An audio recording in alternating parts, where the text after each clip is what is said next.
எல்லாருக்கும் வணக்கம் ஃப்ரெண்ட்ஸ். நான் தான் உங்கள் குட்டி விவசாயி. ராத்திரி 10 மணி ஆகுது ஃப்ரெண்ட்ஸ். இப்போ தான் ஸ்ப்ரிங்க்லர் போட்டு முடிச்சுங்க. ஒரு வழியாக கொத்தமீர் சொல்லிட்டோம், ஸ்ப்ரிங்க்லர் போட்டுங்க.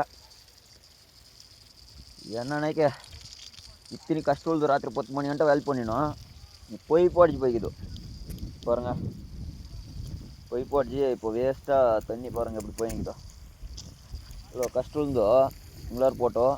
பசங்கள்லாம் வேலை செஞ்சாக்க போவோம் பாருங்கள். இப்போ கூட இருக்கிறாங்க அக்கா பசங்க தான். நான் வேலை செஞ்சுக்கிறோம். இது காலேஜுக்கு போகிறப்பெல்லாம் ராத்திரி காலையில் தண்ணி கட்டிட்டோ காலையில் காலேஜுக்கு போவோம். அந்த மாதிரியெல்லாம் நான் பண்ணிக்கிறோம். இப்போ இருக்கிற பசங்களும் நான் பண்ணுறோம் அப்படின்னு ஆர்வமோடு வந்தாங்க. வீட்டுக்கு போங்கடா, டைம் ஆகிடுச்சு, என்ன கூட இல்லையே பண்ணிட்டு போகலாமோன்ட்டு அவங்க சொன்னாங்க. ரொம்ப சந்தோஷமாக இருந்துச்சு ஃப்ரெண்ட்ஸ். இந்த மாதிரி அவங்க நாளைய தலைமுறை கூட விவசாயத்தில் இவ்வளோ ஆர்வமாக்கிறதே பார்த்து ரொம்ப சந்தோஷம். உங்களுக்கும் இந்த விவசாயம் பிடிச்சிருந்துச்சுன்னா இந்த குட்டி விவசாயிக்கு தொடர்ந்து சப்போர்ட் பண்ணுங்கள். இந்த மாதிரி விவசாயிகளுக்கு சப்போர்ட் பண்ணுங்கள் ஃப்ரெண்ட்ஸ். மிக்க நன்றி.